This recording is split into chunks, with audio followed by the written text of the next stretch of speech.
What's happening, guys? It's your boy Cdwoods here, back today with another video, and today we're going to be talking about Paul Millsap to Toronto. Before we get into that, I want to apologize for the lack of videos last week. I think there was like 2 or 3, but this week I plan on making this one, which should be coming out Monday, and some more. I know I want to be doing a collab with somebody, which should come out tomorrow or Wednesday. Don't know when. And then there'll be another video on his channel you can go check out. And then we'll be trying to make one more video depending on what's happening.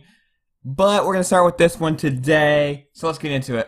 Alright, so as I said in the beginning of the video, there are a lot of rumors about Paul Millsap being traded to Toronto. Now, if you remember about last week, and even more coming on to about a day ago, there were a lot of rumors about Blake Griffin and coming to Toronto, a part of a 4-way trade, which involved the Clippers, the Hornets, the Kings, I believe, and the Raptors. Basically, we get Blake Griffin and Kuzfos, I believe his name is. If I can't, I'm not even going to attempt it. Basically, we get those 2 people, but we trade Jonas Valanciunas, freaking my Charles Barkley. Gosh. Jonas Valanciunas, Norman Powell, Patrick Patterson. And I think that's it. I might be leaving somebody out, but yeah. That's a lot to trade to get Blake Griffin. And I have very simple people I want to keep on the team, but there are other people that I'm okay with letting go if it's for certain talent.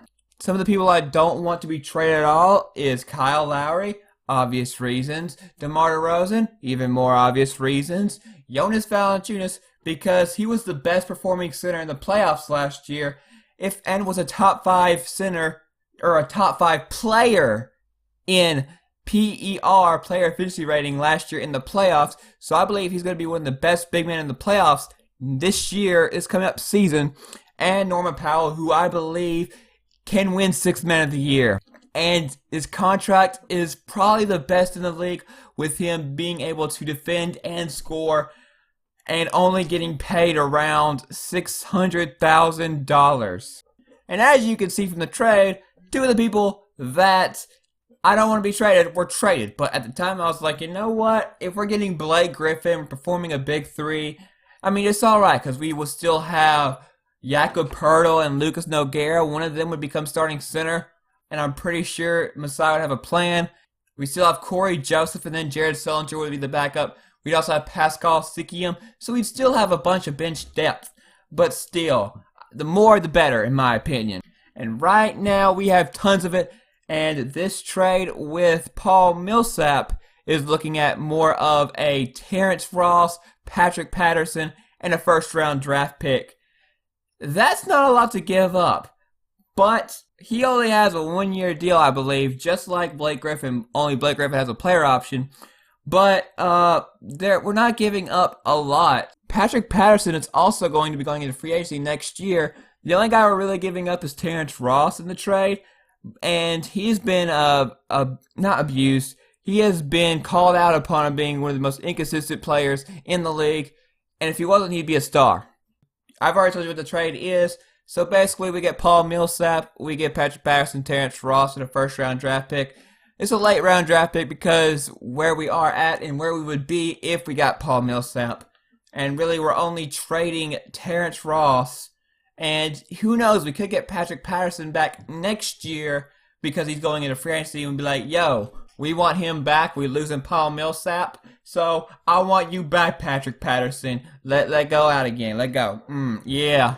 But speaking of this year, if you watch my why Toronto will be the champions this year, if we got Paul Millsap, that would help exponentially, because then we would have a super team on par with the Warriors.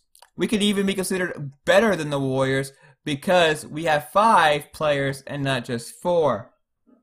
And who am I talking about? Kyle Lowry can match up with Steph Curry.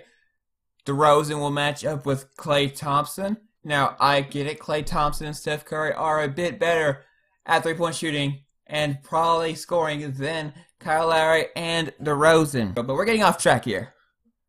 And then we'd have DeMar Carroll hooking up with Kevin Durant. Not in that way, kids.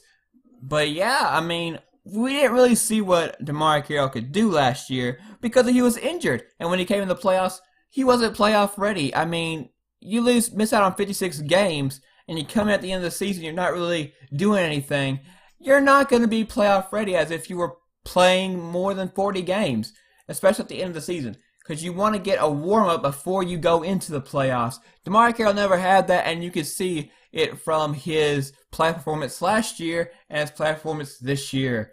He got destroyed by his competition, and yeah, we need a better DeMar Carroll, and hopefully he can go this season without being injured and then come in and actually do what he did with Atlanta and be reliable, and that would definitely give us the power to beat Cleveland and maybe even test Kevin Durant, Steph Curry, Klay Thompson, Draymond Green, and the Warriors. And then we'd have Paul Millsap, who would be on Draymond Green. And Paul Millsap, a great defender, 2 blocks, 2 steals, 19.79 rebounds, I believe was his stats. Maybe 17 points, I'm not sure. He would provide not only a tremendous defensive edge when we just lost one of the best defenders on our team last year in Biyombo, he would also provide us stretching the floor immensely, providing not only space for Kyle Lowry and DeRozan to penetrate inside and get a dunk because they are the Slash Brothers, but also be able to use them more as a LeBron last year. Not quite as effective, but just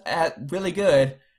And be able to go in when the defense collapses, pass out, and then we get a 3. And then we'd have probably the biggest center in the playoffs next year in Jonas Valanciunas. He was a top 5 PER player last year in the playoffs, and if he put those kinds of numbers up again, he would be the best player in that series and would destroy Zaza Pachulia or JaVale McGee, whoever they decide to put in there, and would be the reason we win. Because last year, he was fighting people like Hassan Whiteside and Miles Turner, who are great defenders and deserve respect around the league.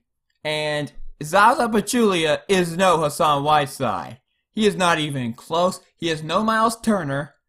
He is a good team player. He's a good offensive one. But even Jonas Valanciunas could guard him. And then what the Warriors gave up is a lot of bench depth. Even though they got Andre Iguodala and Sean Livingston, we would have a superior bench in Corey Joseph, Norman Powell. We wouldn't have Terrence Ross. We'd probably have to bring in like Bruno Caboclo or something. Help us. But still, we probably wouldn't have a backup small forward, but we'd probably put Norman Powell in there.